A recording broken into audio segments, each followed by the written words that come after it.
it's raining, folks. Guess I'll make a video.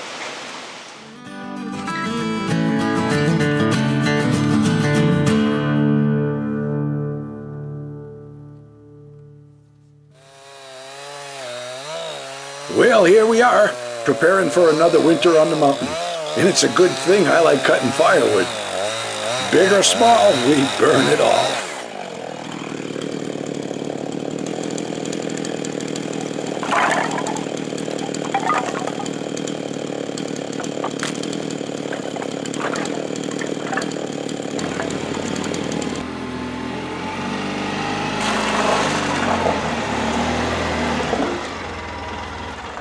Well, out of all of the things that I own, folks, one thing that is a must-have for living out here is this old Ranger. This is a 2008, and the one on tracks is a 2017.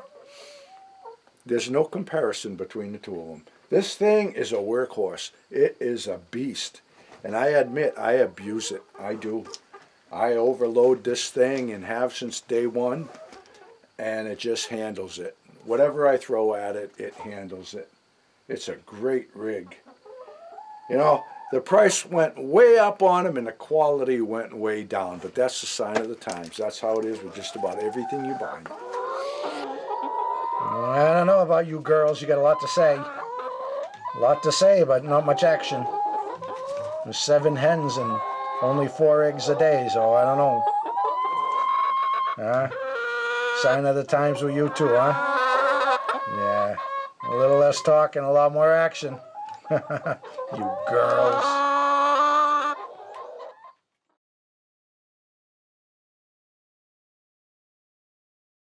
I just took down this old standing dead cherry tree. It's been standing for a long time. I've got 3 others there, over there. See, the bark has fallen off of those. They've been standing dead for a long time. In a situation like this, where I want to take these trees down, they're dead, they've been dead for a long time, they're surrounded by other trees. Once you start cutting it and it starts to fall, 9 times out of 10, it's just going to fall until it hits the canopy of the other trees and it's going to get hung up. And this can be a very, very dangerous situation, because a lot of times a novice will just get that pushing on the trunk, you know, pushing on it, and you don't know how weak the top is. Even if a piece that big fell off from that distance, came down, you never see it coming, could kill you. Well, I'm working out here alone today. I don't want to have any accidents. So I'm going to take the extra steps. I'm just going to hook the come along to it. Doesn't need much, just a little bit of tension. I'll cut the notch, put a little tension, and if that's not enough to pull it down, I'm out of harm's way, and I'll put a little more tension on the cable, and I'll bring it down. Just the weight of the cable might be enough to pull it down through the slot, but like I said, if it gets hung up, you do not want to be beneath it pushing on it. Yeah, so I'm going to make good use of these trees this year.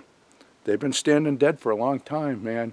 But as my dad would put it, they've been in storage. Because certain species, like the cherry, this cherry in particular, will stand dead for a long time before it falls over. Other species like maple, poplar, elm, birch, once the tree is dead, if you don't harvest it and make use of it, it's going to be junk within 2 seasons. But the cherry is another story, and I've talked about this before because it's my favorite firewood. You see this cherry, the bark is loose, see? And it's always got like a rotted surface, but below that, see that? Hard as a rock, man. Oh, that's good stuff. Nice and hard and dry like that, burn really hot.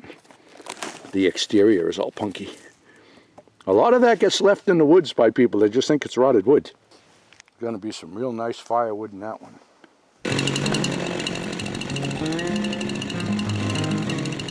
Now you know what they say about trees like these. You get heated when you burn it, heated when you cut it down, and heated again when you stack it up. That's one of the few things folks been telling me throughout my life that I can agree with.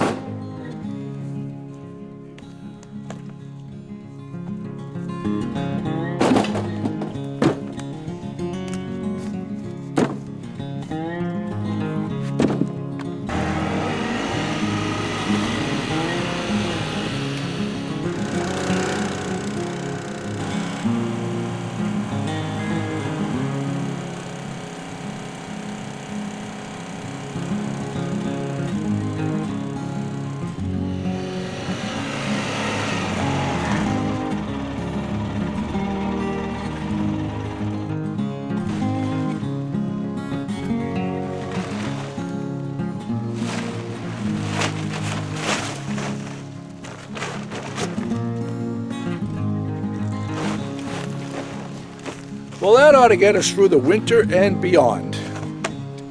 Our 5th and final winter on the mountain.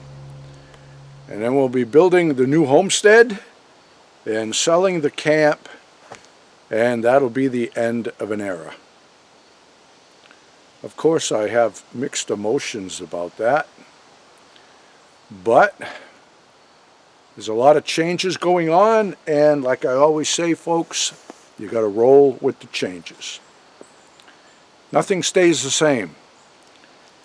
And if you can't roll with the changes, then you struggle with the changes. You know? That mindset has often helped me through losses that I've had. Whether I lost a dog, good dog that I've had, or a loved one, or a change in a property, or something changed and altered my life. And if all I did was dwell on the loss, then I always struggled with the loss. But if I just went with the mindset that nothing stays the same, you can't expect everything to stay the same. It'll help you get through it, if that makes any sense. For quite some time now, I have shared my life and life philosophies with the world through my videos. And you've heard me say time and time again that I want to do everything that I want to do while I can do it. I do not want to find myself in my senior years reflecting back on my life and kicking myself because I have missed the opportunity to do certain things. When I was a child, I really struggled with the 9-to-5 mindset that everybody was trying to brainwash me into. I just wasn't buying it.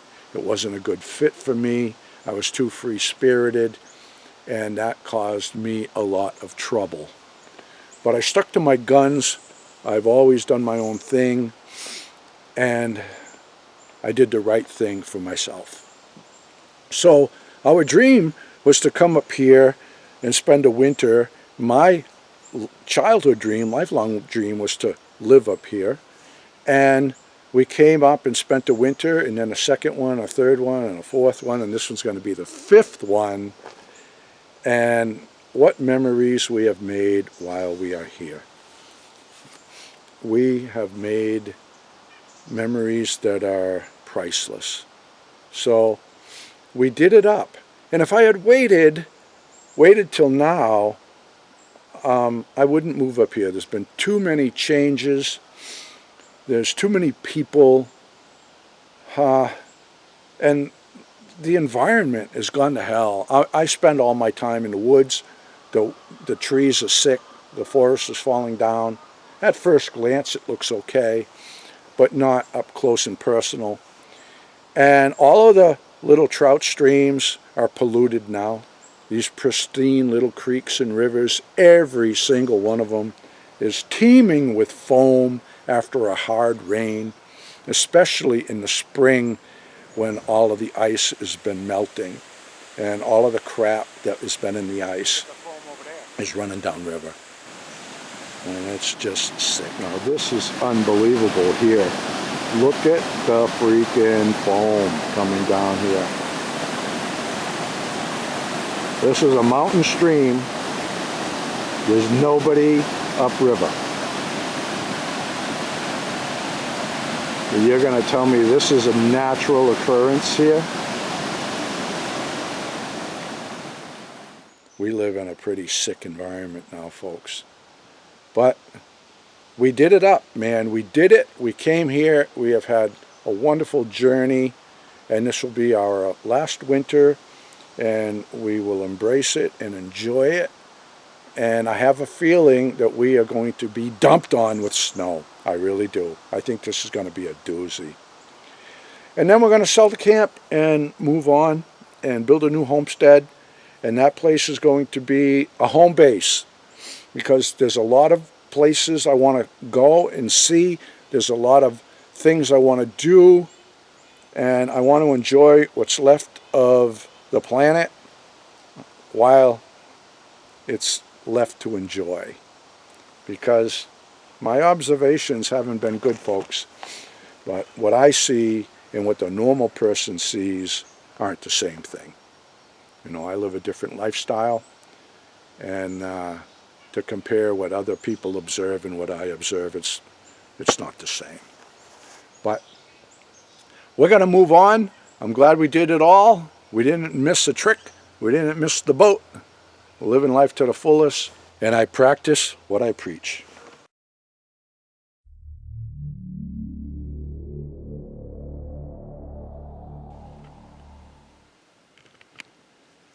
There's a moose over there about 50 yards. I can't see him, but I keep hearing him raking the brush. That moose is trashing everything in its path. I just saw that small tree get knocked right over, and then it sprung up and it knocked it over again. I hope he doesn't come any closer.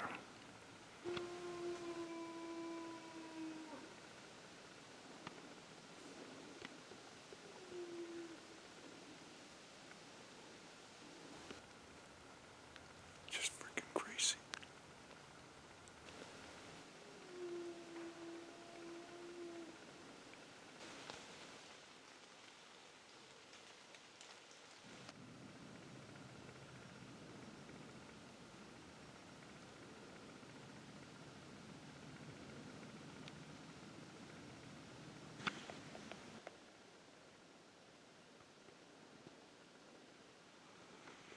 Really intimidating animal.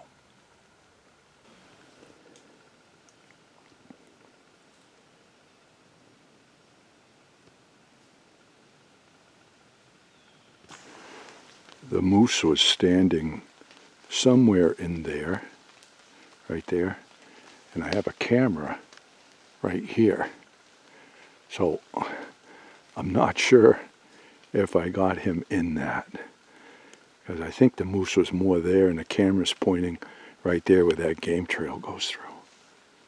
I'm going to swap the SD card out, and then I'm going to go over to where I was seeing the stuff get knocked down and see what I can film to share with you guys. It's a powerful animal, man. There he's pushing on this, all of this up here, all the way up there. Even that up there is all scraped up because he was pushing it right over like that. Glad it wasn't my ladder. Look at this. He went through the woods like a freaking bulldozer, and it sounded it. Check this out. The ground's all rutted up from where he was pushing. Look. Push this one right over. Trash that one. Came through here. Beat the snot out of this thing. All branches knocked off. Broke the branches right off the tree. Look at this, he even pushed on this tree. Look at the size of this tree, okay? Look at the size of that tree. Pushed all of this. Now I am at eye level right here. Looking, see? His antlers all scraping that up. Yeah, that fella meant business, huh? I set up another tree stand, a new one over here about a week ago. I haven't hunted from it yet. And I had cleaned up all the brush and stuff, all the fallen stuff, so I could get to the stand quietly. And right away, there were moose tracks following it, and he's going to go right to the stand.